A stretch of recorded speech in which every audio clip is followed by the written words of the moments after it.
Ang idolatry mao kini ang nandayanan kini sa salagan ang mga tao nga hunungon na unta kini. Usa ka pari nagsaway sa pagsimba og mga ribulto.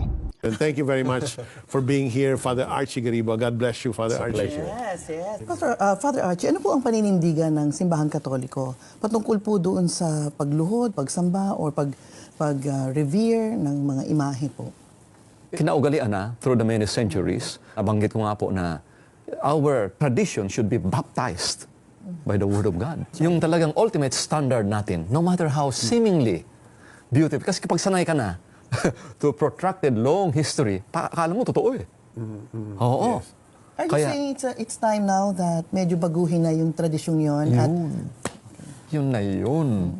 Kaya nga po, salamat sa Diyos, meron po tayong, and for me, huwag kayong magagalit.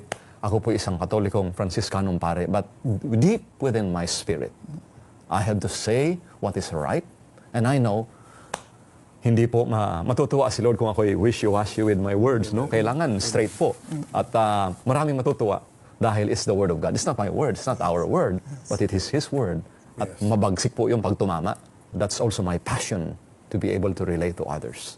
Everyone has a right to give opinion or to opinionate with regards to religion, but not all opinion is good or correct. Even Paul committed many wrong opinions. There are such kind of opinion, malicious opinions, false conjecture, and unknowledgeable opinion. Father, please try to differentiate the word familiarized from the word tradition, as the word familiarized is not related to faith in God. The word familiarized is stupidity to attribute it to faith, as the word tradition could be attributed to faith or not. Do you really know what the word tradition related to faith means in Bible? It is the said least of the law mentioned by Jesus, as it is about rules and regulations. If rules and regulations being mandated to be followed, it will then be called traditions. As that is why Jesus teaches about tradition, as about least of the law, as it hang in the words of Jesus. You must perform the latter without neglecting or leaving the former undone. The procession and penitent, it is both written in Old Testament and New Testament. About procession, it is a passion as God's will to commemorate things and or matters related to Him, but always that Satan instruments are always there to penetrate or to intrude clandestinely or to destroy things related to God, like atheization, etc., which now was being worsened because they led the unusual costumes and immoral peoples to join them.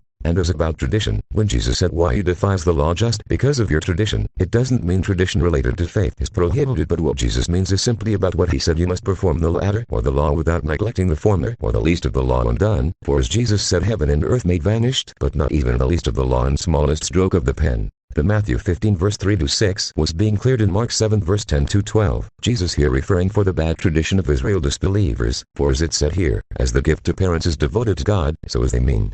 They must not give gifts to parents, as was clearly cited in verse 12. So this writings is not about the traditions related to faith in God, is with concern to the least of the law that was maintained to be followed, as that is why I have the teaching that there is two kind of tradition. Number 1, tradition related to faith of believers. Number 2, tradition of disbelievers, against faith or bad tradition. So what is Father Archie Graver is saying is just his mere opinion basing from the influence of those who long ago or of those who ever once did demolished all Roman Catholic Church doctrine. This is the fact. God directed Moses to make images of snake and chariot, and Solomon surrounded the temple of God with images, but God still blessed the whole temple. Jesus mentioned about images of snake and a molten image of Caesar, but He never said images is bad. Luke makes a representation of Mary and Jesus, but never that the apostles and Paul's at altar.